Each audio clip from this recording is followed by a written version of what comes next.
China is the world's second largest economy, with a GDP estimated by the IMF as two-thirds of the US level. China has long established itself as the world's factory, hosting production facilities for many Western companies and supplying critical resources to global markets. China holds a monopoly on many rare earth metals. If China were to halt exports of these metals to developed countries, it could severely disrupt numerous sectors. Moreover, China is working to dominate the entire spectrum of industries it can. This is made possible by its massive scale, abundant workforce and substantial investments in these areas. As a result, China is now a significant presence in both critical and non-critical sectors worldwide. This economic dominance supports Beijing's broader geopolitical ambitions. Over the years, China has initiated major infrastructure and economic projects across Africa, Asia, and the Middle East,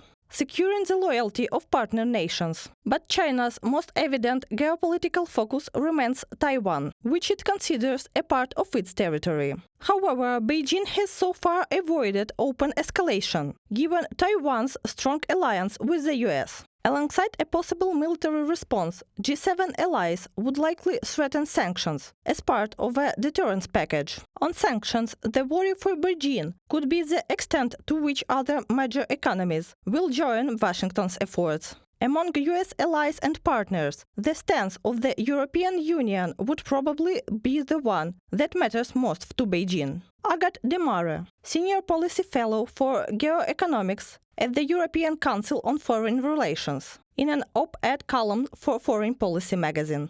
Russia's full-scale invasion of Ukraine turned it into one of the most sanctioned countries in the world. This serves as a sanctionary example for Beijing, and Beijing realizes it. According to the Wall Street Journal, China formed an interdepartmental group in 2022 to study the impact of sanctions on Russia's economy.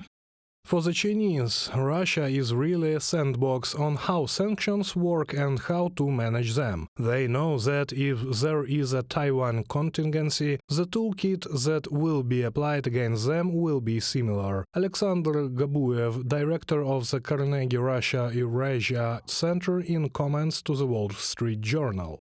Beijing's chief concern lies in the fate of overseas assets held by the Chinese banks, valued at nearly $4 trillion.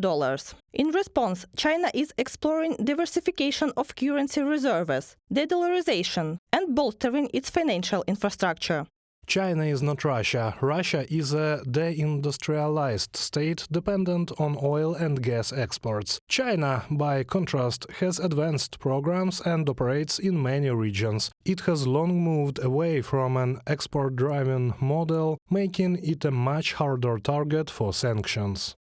Experts warn that disruption to global supply chains could significantly impact China's economy. Beijing is already studying Russia's tactics, including the use of a shadow fleet, to bypass sanctions and alternative supply chains through neighboring countries. However, as the Wall Street Journal points out, China's economy is far larger than Russia's, requiring far greater efforts to evade sanctions effectively.